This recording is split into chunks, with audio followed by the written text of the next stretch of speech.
YS Sharmila మాట్లాడుతున్నారు. ఇప్పుడు live లో చూద్దాం. పంట నష్టపోతే పంట నష్టపరిహారం ఉందా ఇప్పుడు రైతుకు?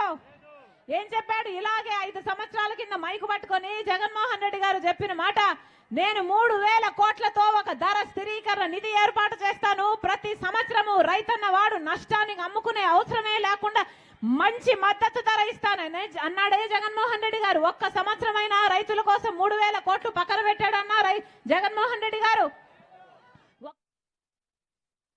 వారసులు వీళ్ళు కాదన్నా, రాజశేఖర రెడ్డి గారి వారసులు. రాజశేఖర రెడ్డి గారు బిడ్డలను ఎలా చూసుకున్నాడు? ఫీజు రీయింబర్స్మెంట్ ఇచ్చాడు, ఉద్యోగాలు ఇచ్చాడు. మరి ఇప్పుడు జగన్మోహన్ రెడ్డి గారి హయాంలో కనీసం బిడ్డలకు ఉద్యోగాలు వస్తున్నాయా? కనీసం బిడ్డలకు ఉద్యోగాలు వస్తున్నాయా?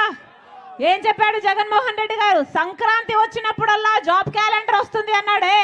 వచ్చిందా అన్నా? సంక్రాంతి వచ్చినప్పుడల్లా జాబ్ క్యాలెండర్ వచ్చిందా? ఏమా ఇంతమంది బిడ్డలు ఉన్నారు, సంక్రాంతి వస్తున్నాయి పోతున్నాయి, జాబ్ క్యాలెండర్ వచ్చిందా? సంక్రాంతి వచ్చింది పోతుంది, జాబ్ క్యాలెండర్ మాత్రం రావటం లేదు కదా. ఇలాగే మైకు పట్టుకొని 5 సంవత్సరాల కింద జగన్మోహన్ రెడ్డి గారు చెప్పారు 2,30,000 ఉద్యోగాలు ఖాళీగా ఉన్నాయి, వాటిని భర్తీ చేస్తాము అని జగన్మోహన్ రెడ్డి గారు చెప్పలేదా? మరి ఈ రోజు 5 సంవత్సరాలు అయిపోయింది, ఏమైంది? ఏ 2,30,000 ఉద్యోగాలు ఖాళీగా ఉన్నాయో 5 సంవత్సరాల క్రితం, ఇప్పుడు కూడా అదే 2,25,000 ఉద్యోగాలు ఖాళీగా ఉన్నాయి. జాబ్ క్యాలెండర్ రాలేదు, బిడ్డలకు ఉద్యోగాలు రాలేదు. ఏం చెప్పాడు జగన్మోహన్ రెడ్డి గారు? 5 సంవత్సరాల క్రితం 23,000 ఉద్యోగాలు, టీచర్ ఉద్యోగాలు ఖాళీగా ఉన్నాయి. సిగ్గులేదా చంద్రబాబు? 7,000కే ఎందుకు నోటిఫికేషన్లు ఇస్తున్నామని ఆ రోజు తిట్టిపోశాడు జగన్మోహన్ రెడ్డి గారు. మరి జగన్మోహన్ రెడ్డి గారు ముఖ్యమంత్రి అయ్యారు కదా, 5 సంవత్సరాలు 23,000 ఉద్యోగాలు 5 సంవత్సరాలలో ఏ రోజు ఇచ్చిండకూడదు? ఒక్కసారైనా ఇచ్చాడా? ఇవ్వలేదు. మెగా డిఎస్సి 23,000తో ఉద్యోగాలు ఇస్తానన్న జగన్మోహన్ రెడ్డి గారు ఈ రోజుటికి ఎలక్షన్లు 2 నెలలు ఉన్నాయనగా ఇప్పుడు ఒక దగా డిఎస్సి 6,000కు నోటిఫికేషన్లు ఇచ్చాడు. ఏది 5 సంవత్సరాల తర్వాత? ఇన్ని సంవత్సరాలు ఏం చేశారన్నా? ఎలక్షన్లకు 2 నెలలు ముందు ఉన్నాం కనుక నోటిఫికేషన్ ఇస్తే ఈ పరీక్షలు ఎప్పుడు జరగాలి, వీళ్ళకు ఉద్యోగాలు ఎప్పుడు రావాలి, ఇది అయ్యేదా సచ్చేదా? 5 సంవత్సరాలలో ఎప్పుడు ఇచ్చిండకూడదు ఉద్యోగాలు?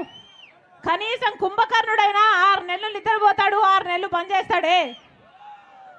మరి జగన్మోహన్ రెడ్డి గారు ఏం చేశారు?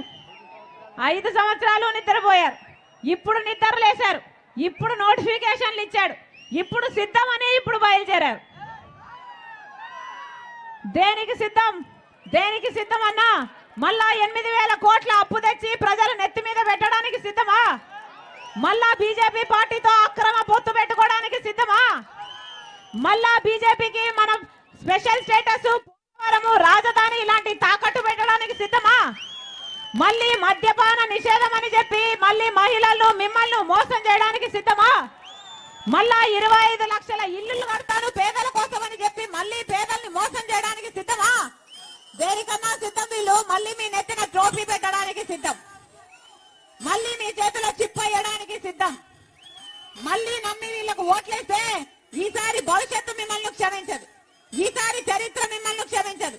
అన్నా, ఓట్లు ఎలక్షన్లు వచ్చాయి, మీ ఓట్ల కోసం వాళ్ళు వస్తారు, డబ్బులు ఇస్తారు. ఎంత ఇస్తారు? ఎంతనా? ఓటుకి ఎంతంట? 5, 4, 5 తీసుకోండి, ఎవరిచ్చినా డబ్బులు తీసుకోండి. కానీ ఓటేసేది మాత్రం మీ ఆలోచన అయి ఉండాలి, మీ మనస్సాక్షి చెప్పాలి. మంచి వాళ్లకు ఓట్లేయకపోతే మీ జీవితం నాశనం అవ్వడమే కాదు, మీ బిడ్డల జీవితాలు కూడా నాశనం అయిపోతాయి. మళ్ళీ బిడ్డలకు ఉద్యోగాలు రావు, మళ్ళీ వ్యవసాయం దండుగైపోతుంది, మళ్ళీ ప్రత్యేక హోదా రాదు. 5 సంవత్సరాలు అవకాశం ఇచ్చారు, 5 సంవత్సరాలు చూశారు, వ్యవసాయం దండగైపోయింది, బిడ్డలకు ఉద్యోగాలు రాక వలసలు వెళ్ళిపోతున్నారు, రాజధాని రాలేదు, ప్రత్యేక హోదా రాలేదు, పోలవరం రాలేదు. ఏ ఒక్క మేలు చెయ్యని వాళ్లకు మళ్ళీ మళ్ళీ ఓట్లు ఎందుకు వేయాలన్నా? ఏం చేశారన్నా 5 సంవత్సరాలు? ఒక పక్కేమో లిక్కర్ మాఫియా, పూర్తి మద్యపాన నిషేధం అని చెప్పాడు కదా జగన్మోహన్ రెడ్డి గారు. జగన్మోహన్ రెడ్డి గారు ఎవరన్నా? రాజశేఖర రెడ్డి గారి కొడుకు కదా. రాజశేఖర రెడ్డి గారు ఎవరన్నా మాటిస్తే మాట తప్పని మడమ తిప్పని నాయకుడు కదా. మరి జగన్మోహన్ రెడ్డి గారు కొడుకయ్యుండి పూర్తి మద్యపాన నిషేధం చేస్తానని చెప్పి చేశాడా? మాట మీద నిలబడ్డా? పూర్తి మద్యపాన నిషేధం చేయకపోతే నేను వచ్చి ఓట్లే అడగనన్నాడు కదా. మరి ఇప్పుడు సిద్ధమని దేనికి వస్తున్నాడన్నా? మిమ్మల్ని ఓట్లేసే యంత్రాలుగా చూస్తున్నారు, కనీసం మనుషులుగా చూడట్లేదు. అందుకే ఈరోజు మళ్ళీ మీరు ఓట్లేస్తారు డబ్బులు ఇస్తే అనుకుంటున్నారు. ఏమన్నా డబ్బులు ఇస్తే ఓట్లు అమ్ముకుంటారా? మీ ప్రేమ మీ అభిమానము ఓట్లకు డబ్బులకు అమ్ముడుపోతుందా? ఆలోచన చేయండి. ఈరోజు మాట ఇచ్చి పూర్తి మద్యపాన నిషేధం చేయకపోగా జగన్మోహన్ రెడ్డి గారి సర్కారే ఈరోజు మద్యం అమ్ముతుంది. భూమట, స్పెషల్ స్టేటస్ అట, డిఎస్సి అట, ఎక్కడ బ్రాండ్లు అన్నా ఇవన్నీ బయట ఎక్కడా లేవు, మన దగ్గరే ఉన్నాయి. బయట 60 రూపాయలు ఉంటే ఈరెక్కడ 250 రూపాయలు ఉందమ్మా క్వార్టర్ అంటున్నారు. ఈ నాసి రకం మందు తాగి పక్క రాష్ట్రాల కంటే మన రాష్ట్రంలో 25% మంది గుండె లివరు చెడిపోయి చచ్చిపోతున్నారు. ఏమన్నా హెల్త్ చెకప్లు ఉన్నాయా? ఏం పద్ధతి అన్నా ఇది? ఒక పద్ధతి లేదు, పాడు లేదు. ఒక పక్కేమో లిక్కర్ మాఫియా, ఇంకో పక్కేమో శాండ్ మాఫియా, ఇంకో పక్కేమో ల్యాండ్ మాఫియా. ఇలా అన్ని మాఫియాలు, దౌర్జన్యాలు, అత్యాచారాలు, ఆఖరికి హత్యా రాజకీయాలు. సొంత చిన్నాననే కొడుకును పొట్టన పెట్టుకున్న అవినాష్ రెడ్డి గారికి మళ్ళీ పిలిచి ఎంపీ టికెట్ ఇచ్చారు అంటే ఇక న్యాయం ఎక్కడుందన్నా? వీళ్ళు రాజశేఖర రెడ్డి గారి ఆశయాలను నిలబెట్టే వాళ్ళు కాదన్నా. మళ్ళీ హత్య రాజకీయాలకు, ఈ దోపిడీ రాజకీయాలకు, ఈ దొంగలకు ఓట్లేయకండి. వీళ్ళు ఆడుకుంటున్నది మీ జీవితాలతో, వీళ్ళు ఆడుకుంటున్నది మీ బిడ్డల జీవితాలతో. మనసు పెట్టి ఆలోచన చేయండి. మీ బిడ్డల కోసం మంచి నిర్ణయం తీసుకోండి. కాంగ్రెస్ పార్టీ అధికారం వస్తుంది అంటే కాంగ్రెస్ పార్టీ అధికారం వచ్చినాక 10 సంవత్సరాల ప్రత్యేక హోదా ఇస్తుంది కాంగ్రెస్ పార్టీ.